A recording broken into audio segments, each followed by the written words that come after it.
Hello दोस्तों, नमस्ते। जय हिंद। दोस्तों, आज मैं बात करूंगा कि अपने वर्तमान प्रधानमंत्री नरेंद्र मोदी का भारतीय राजनीति में उदय, उनका प्रभाव और अब भारतीय राजनीति का जो अपोजिशन जिस लेवल पर आके उनका विरोध कर रहा है, इसके ऊपर तो थोड़ा सा आप, वैसे तो आप सब जानते हैं, पर मैं थोड़ी सी रोशनी डालूंगा जो मेरे मन में है। सबसे पहले तो हम सभी जानते हैं कि 15-16 साल पहले तक हम लोग में से कोई भी शायद नरेंद्र मोदी जी को नहीं जानते थे। और जब भाजपा की गुजरात यूनिट में जब बगावत हुई और वहाँ पे एक कद्दावर नेता की ज़रूरत महसूस हुई, जो ऐसा नेता जो सभी को साथ लेके विकास करे, तो अपने अंदर से ही, बीजेपी के अपने अंदर से ही जो है नरेंद्र मोदी जी की पहचान हुई और वो सामने आए। और ऐसा मैंने पढ़ा है कि वो जब लाइमलाइट में नहीं थे, जब वो अपने संगठन में थे, तो उनका जो मैनेजमेंट था वो बहुत अच्छा था। शायद वो मैनेजमेंट स्किल उन्होंने जो भी है उनके, उन्होंने सीखा या उनके अंदर जन्मजात था वो बड़ा, वो जिस जो आज वो हैं, आज जो जो यश और मान सम्मान उनके साथ है, वो मुझे लगता है कि वो उनका अनुशासन और उनके मैनेजमेंट, जो टाइम मैनेजमेंट है उनका, उसकी वजह से वो आज इतने वो हैं। और हम लोगों के लिए भी, मैं समझता हूँ हर भारतीय के लिए ये एक प्रेरणा की बात है कि हमको ये समझना चाहिए कि डिसिप्लिन और टाइम मैनेजमेंट में बहुत पावर होती है। तो हम लोग इसको ज़्यादा इम्पोर्टेंस ही नहीं देते, लेकिन ये हमें देनी चाहिए अगर हमें अपना जीवन बदलना है तो। अब मज़े की बात ये देखिए कि नरेंद्र मोदी जी 16 साल 17 साल पहले भारतीय राजनीति में आते हैं, लेकिन उनसे भी 40 साल पहले कई सीनियर लीडर जो है, चाहे वो रीजनल पार्टी के रहे हों, चाहे कांग्रेस पार्टी के रहे हों, उन सबों ने अपना कैरियर राजनीति में ये सोच के शुरू करा था कि हम प्रधानमंत्री की कुर्सी पर बैठेंगे और एक दिन प्रधानमंत्री बनेंगे, एक दिन हमारा भी समय आएगा। लेकिन आप ये ये विडंबना देखो, ये माँ भारती का आशीर्वाद देखो। वो कहते हैं ना कि जब भगवान किसी पे अपना हाथ रख देते हैं, तो वो व्यक्ति जो है फिर अजय हो जाता है, पहलवान हो जाता है, चाहे वो फिर कितना भी पतला दुबला हो। तो अब आप ये देखिए कि हमारे अपोजिशन जो लीडर्स हैं, वो विरोध की राजनीति का उन्होंने लेवल क्या गिरा दिया है। एक अटल बिहारी वाजपेयी थे, जब नेता प्रतिपक्ष थे, उनका विरोध करने का तरीका था। पूरी साल उन्होंने अपने पूरे कैरियर में उन्होंने कांग्रेस का विरोध करा। और कितनी शालीनता से अटल बिहारी वाजपेयी जी ने कांग्रेस का विरोध करा।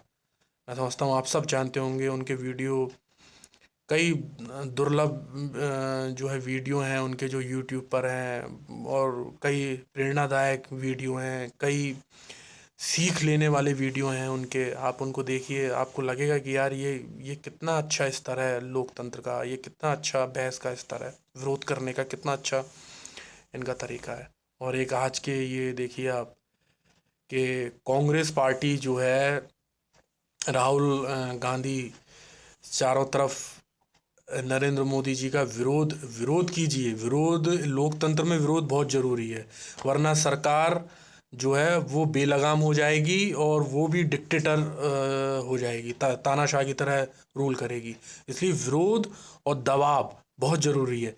लेकिन दोस्तों, फ़र्क ये है कि दबाव और विरोध किस स्तर का। आप ये देखो, आज का विरोध कोई विरोध है? अब मैं तो जितना भी ये देख रहा हूँ कि चाहे वो आप पार्टी हो, सपा हो, बहुजन समाज पार्टी हो, कांग्रेस हो, ये इस तरह से सिर्फ नरेंद्र मोदी जी का इस तरह से विरोध कर रहे हैं जैसे उनसे रंजिश मानते हैं, उनसे रंजिश मानते हैं ये। मतलब कोई एक ऐसा विरोध का स्तर नहीं जो स्वस्थ हो। और इनको सबसे ज़्यादा दिक्कत ये है कि भैया, हम 40 साल से 45 साल से लगे हुए हैं प्रधानमंत्री बनने के लिए, तुम अभी 15-16 साल पहले आए हो। ना तुमने नगर निगम का चुनाव लड़ा, ना तुम ग्राम पंचायत का चुनाव लड़ा, ना तुम कोई छोटे मोटे मिनिस्टर रहे स्टेट लेवल के, सीधे तुम सीएम बन गए। सीएम भी तुम लगातार 3 बार बन गए, ठीक है, फिर उसके बाद तुम पीएम बन गए, है ना। तो उनको ये हजम ही नहीं हो रहा कि भाई ये हमसे इतना जूनियर आदमी है, हम इससे जो है 25-30 साल सीनियर हैं, और ये आदमी हमसे 25-30 साल जूनियर है। और ये आके जो है हमारी जो है सर पे बैठा हुआ है, और आज हमें ऐसे ऑनरेबल प्राइम मिनिस्टर कहना पड़ रहा है। ये लोग, ये चीज़ इनको हजम नहीं हो रही है। तो ये देखो, अच्छा एक और विडंबना देखो कि देखो ये सारे नेता कोई दलित की राजनीति कर रहे हैं, मुसलमानों की राजनीति कर रहे हैं, गरीबों की राजनीति कर रहे हैं, दबे कुचलों की राजनीति कर रहे हैं। पर इनसे पूछो मेरे भाई, तुम नरेंद्र मोदी का इतनी इतनी शिद्दत से तुम विरोध कर रहे हो, इतनी शिद्दत से, तुमने कभी सोचा है कि नरेंद्र मोदी किसी राजनेता का बेटा है?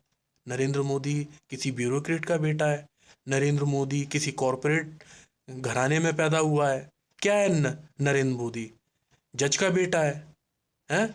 किसका बेटा है नरेंद्र मोदी?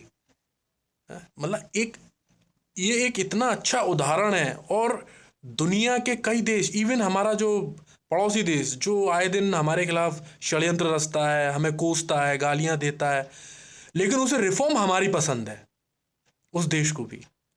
नोटबंदी होगी कि भारत में स्वच्छ भारत अभियान चलेगा, ठीक है, और भारत में लोकतंत्र अभी रिसेंटली उसके सेनाध्यक्ष ने कहा कि भाई वो किताब पढ़ो आप, जो है कि भारतीय लोकतंत्र इतना फल फूल कैसे रहा है, वहाँ की जो सेना है वो राजनीति से अलग क्यों है ना।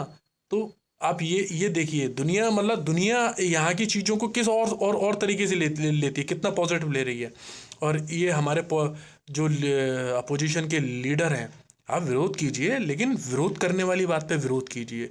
ये क्या है कि आपने तो कहते थे हम तो अपोजिशन में था, हम तो विरोध करेंगे, तुम सही भी करोगे तो भी करेंगे विरोध। तो इससे आप सोच लीजिए कैसा लोकतंत्र बनेगा। इससे आप सोच लीजिए कि लोकतंत्र का आगे जाके क्या आकार और क्या स्वरूप निकल कर आएगा, किस तरह के नेता पैदा होने वाले हैं भविष्य में, ये सोच लीजिए, है ना। और आप ये देखिए कि सबसे बड़ा पछतावा इन लोगों को ये हो रहा है कि साहब हमारा पीएम बनने का कोई चांस नहीं है, क्योंकि वो नरेंद्र मोदी जी पहले ही कह सके भैया 2024 तक तो मैं जा नहीं रहा हूँ कहीं, 2024 तक तो मैं यहीं हूँ। तो इन्हें 2019 में भी बड़े घबराए हुए हैं ये लोग। अभी फिलहाल 5 राज्यों के चुनाव चल रहे हैं। उत्तर प्रदेश का पहला और दूसरा चरण हो चुका है ना। मामला त्रिकोणीय है, कांटे की टक्कर है, क्योंकि इन्होंने नस्लवाद के नाम पे, जात के नाम पे इन्होंने समाज बांट बांट रखा है। राष्ट्रीय सुरक्षा की कोई बात नहीं कर रहा, ठीक है, भारत माँ की कोई बात नहीं कर रहा, और सामाजिक मुद्दों की कोई बात नहीं कर रहा।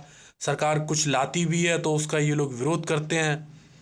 तो हम सबको ये सोचना चाहिए भाइयों कि मतलब हम लोग पहले कौन है, भाजपाई हैं, सपाई हैं, कि आप पार्टी के हैं, हम लोग कौन है, कांग्रेसी हैं, या हम पहले भारतीय हैं?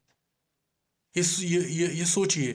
जब 65 साल कांग्रेस ने शासन कर लिया, 60 साल 65 साल खूब अपने, तुमने गरीबी हटा ली, तुमने क्या गरीबी हटा ली, तुमने क्या बेहतरी कर ली। तुम, वो बंदा अभी 3 साल आया है, तुम उसको 3 साल भी तुमने उसको उसको काम नहीं करने दिया। भाई काम करने दो। मेरी यही विनती है, मैं आप भाइयों से भी कहूँगा कि जो लोग मेरी बात को समझ रहे हैं, मेरा इंटेंशन समझ रहे हैं कहने का, मैं किसी पार्टी एजेंट के तौर पे बात नहीं कर रहा, लेकिन मेरा इंटेंशन ये है कि जो बंदा आया है कुछ करने के लिए उसको काम करने दो। हमने 10 साल मनमोहन सिंह जी को भी काम करने दिया है, उससे पहले अटल बिहारी वाजपेयी थे, वो भी 4.5 साल काम कर गए। उससे पहले कई गठबंधन की सरकारें आई, वो अपना काम काम कर गई। तो सबने अपना अपना काम किया भाई। अब ये बंदा आया तो ये इसने क्या ऐसा पहाड़ उखाड़ लिया, मतलब इसने क्या ऐसा पहाड़ उखाड़ दिया कि मतलब इतनी हाय तौबा मचा दी पूरे देश में। तो दोस्तों, किसी की बातों में मत आओ, किसी के बहकावे में मत आओ। हमारे जो प्रधानमंत्री हैं उन पर विश्वास करो, चाहे वो कोई भी हो। और प्रधानमंत्री का जो पद है वो बहुत गरिमामय पद है, सम्मान दो उसको। और मैं यही कहूँगा कि भैया ये आप सभी से कहूँगा कि जो अभिव्यक्ति की आज़ादी है, इस पर हमें सोचना चाहिए।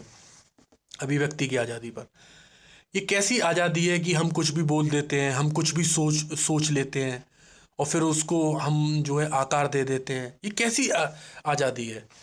क्या आज़ादी है ये? और बहुसंख्यकों की भावनाओं की कोई कद्र नहीं है।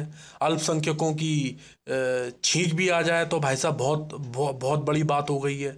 बहुसंख्यक मर जाएं, कट जाएं, उनकी उनकी कोई फीलिंग्स नहीं है, उनके त्योहारों की कोई कदर नहीं है, उनके जज्बातों की कोई कोई कदर नहीं है। तो मैं उन धर्मनिरपेक्ष ठेकेदारों से ये कहूँगा कि भैया जो आप कम्युनल का लेवल लगाते हो, बहुसंख्यकों की जो पैरवी करते हैं, मैं तो ये कहूँगा कि आप भी कम्युनल हो। क्योंकि आप भी तो एक एक जो है गुट को जो है आप ब्लाइंड सपोर्ट कर रहे हो, अंधा अंधा सपोर्ट कर रहे हो। आपको मिलजुल के रहने की सलाह देनी चाहिए, या जो है मतलब कि इस तर्ज पे कि भाई कि अगर जैसे अलाउद्दीन खिलजी के समय का इतिहासकार लिखता है कि साहब अगर कोई राह चलता हिंदू जो है जा रहा है और मुसलमान उससे कहता है भाई मुंह खोल, तो हिंदू को बिना जो है वो पूछे मुंह मुंह खोल देना चाहिए, चाहे भले ही वो मुसलमान थूक दे उसके मुंह में, है ना। तो ये इस मानसिकता से आप बाहर निकले, और बहुसंख्यकों की आवाज़ आप दबा नहीं सकते। उनका सम्मान करना सीखें जैसे आप अल्पसंख्यकों का करते हैं। अगर अल्पसंख्यकों को कोई खतरा होता तो आप सन 47 से आंकड़े उठा के देख लीजिए, मुसलमानों की आबादी 47 में क्या थी और 2017 में क्या है।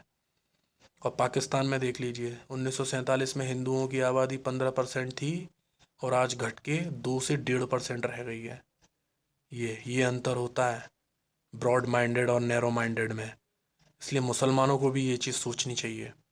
इसी के बाद मैं अपनी बात समाप्त करता हूँ, और मैं एक बार फिर से कहता हूँ दोस्तों कि बटो मत, एकजुट रहो और विश्वास करो अपने प्रधानमंत्री पर। और जो होगा अच्छा होगा। अच्छे भविष्य की कामना करो अपने देश के लिए। देश का भविष्य अच्छा होगा, स्वतः हमारा भविष्य भी अच्छा होगा। इसी के साथ मैं आपसे विदा लेता हूँ। नमस्ते।